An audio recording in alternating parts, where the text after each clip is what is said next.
بسم اللہ الرحمن الرحیم۔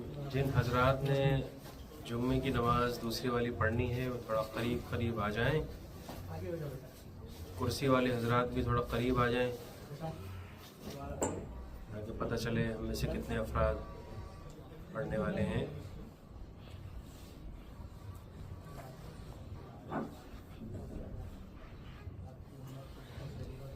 بسم اللہ الرحمن الرحیم۔ السلام علیکم ورحمۃ اللہ وبرکاتہ۔ انشاءاللہ تعالیٰ صرف 5 منٹ بات کریں گے، پھر انشاءاللہ ہمارا میرا خیال ہے 2:30 پہ جمعہ ہے، صحیح نا؟ 2:30 پہ ہم نے اذان دی، خطبہ ٹھیک ہے۔ تو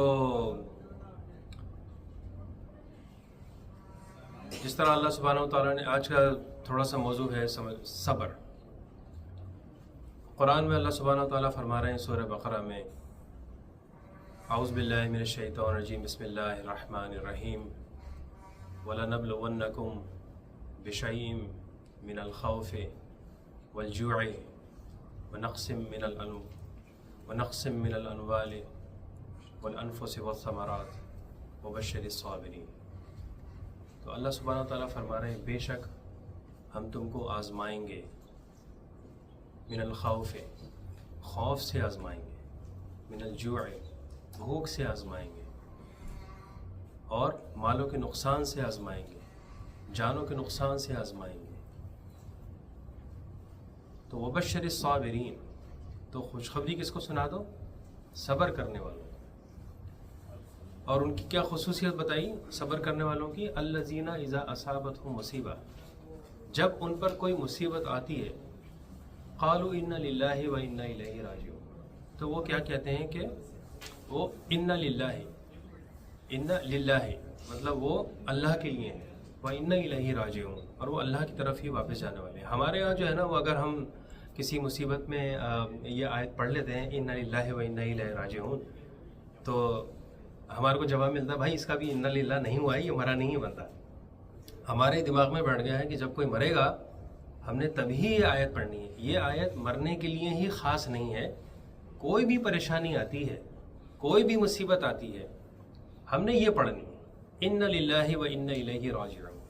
تو اللہ سبحانہ و تعالی جو ہے ہمارے اس صبر کا بہترین بدلہ عطا فرماتے ہیں۔ اس کی مثال لے لیجیے، اس کی جو ہے وہ اس کی چھوٹی سی مثال میں بتا رہا ہوں کہ دو میاں بیوی تھے، ابو سلمہ اور ام سلمہ، دونوں میں بہت محبت تھی۔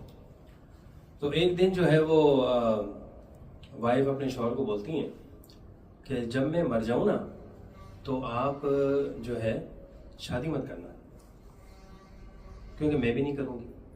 تو شوہر نے بولا کہ اچھا جب میں اگر مر گیا تم شادی نہیں کرو گی؟ تم بولا ہاں میں یہی کہہ رہی ہوں نا، پھر جنت میں انشاءاللہ ساتھ رہیں گے۔ تو شوہر نے دعا دی کہ اگر میں مر جاؤں نا تو اللہ تعالیٰ تم کو مجھ سے اچھا شوہر عطا کرے گا، اور ابو سلمہ کی شہادت ہو گئی۔ تو اب ام سلمہ سوچتی تھیں کہ یار میرا شوہر یہ کہہ گیا تھا، اور اس سے اچھا کون شوہر ہوگا؟ صحابی تھا، صحابی رسول، کافروں سے لڑتے ہوئے شہید ہو گیا، اس سے بہترین مومن کون بندہ ہوگا؟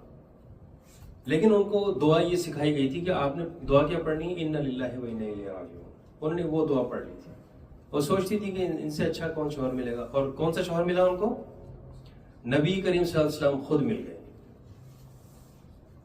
ان کی، اور وہ ہماری ماں بنا دی گئی، مومنوں کی ماں۔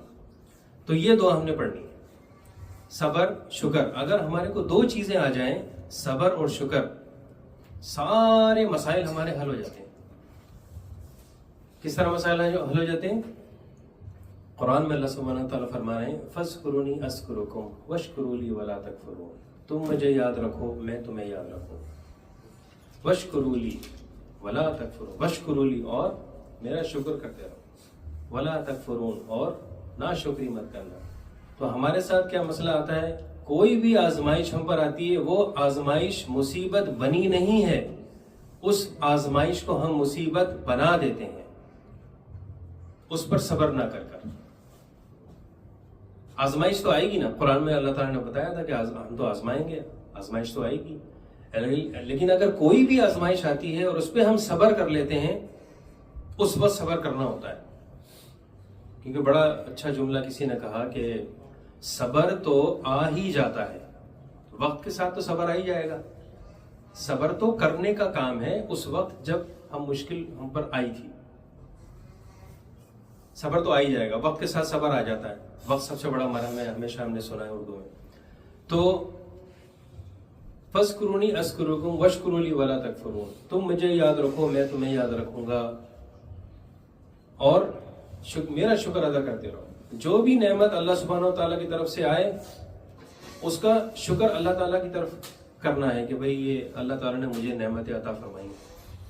جو بھی مصیبت ہم پر آئی ہم صبر کر لیں گے، اللہ تعالیٰ اس مصیبت، اس آزمائش کو مصیبت کے بجائے نعمت بنا دیں گے. ہمارے کو کچھ نہ کچھ اس سے بہترین بدلہ دے دیا جائے گا، چاہے وہ اس دنیا میں وہ دے دیں گے یا چاہے وہ آخرت میں دے دیں گے، لیکن انشاءاللہ تعالیٰ دیں گے ضرور. لیکن اگر ہم نے اس پہ واویلا کرنا شروع کر دیا اور کفر بکنا شروع کر دیا کہ بھئی خدا نہ خواستہ کچھ بھی لوگ کچھ بھی بولتے ہیں الٹا سیدھا، تو پھر وہ ہم پر مصیبت بنا دی جاتی ہے. ایک شخص بخار میں تھا اور نبی کریم صلی اللہ علیہ وسلم نے اس کو جو فرمایا اس کا مفہوم بتا رہا ہوں اردو میں کہ بھئی یہ بخار جو ہے نا جنت جہنم کی گرمی کم کرے گا تیرے لیے. تو اس بوڑھے آدمی نے بولا نہیں، یہ بخار تو بوڑھے کو تنگ کرنے کے لیے آیا، یہ تو میری جان ہی لے گا. تو اس کو بول دیا بھائی پھر ایسے ہی ہوگا، کیونکہ ہم نے صبر نہیں کیا.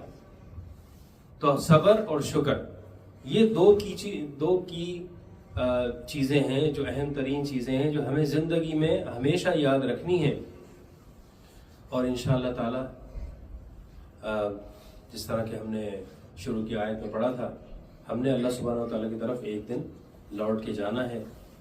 اور پھر انشاءاللہ تعالیٰ اللہ تعالیٰ سے امید ہے کہ اللہ سبحانہ و تعالیٰ ہمارے چھوٹے چھوٹے عملوں کا بہت بہت بڑا انعام دیں گے. ٹائم ہمارا پورا ہو گیا ہے. وآخر دعوانا ان الحمد للہ رب العالمین. السلام علیکم و رحمۃ اللہ.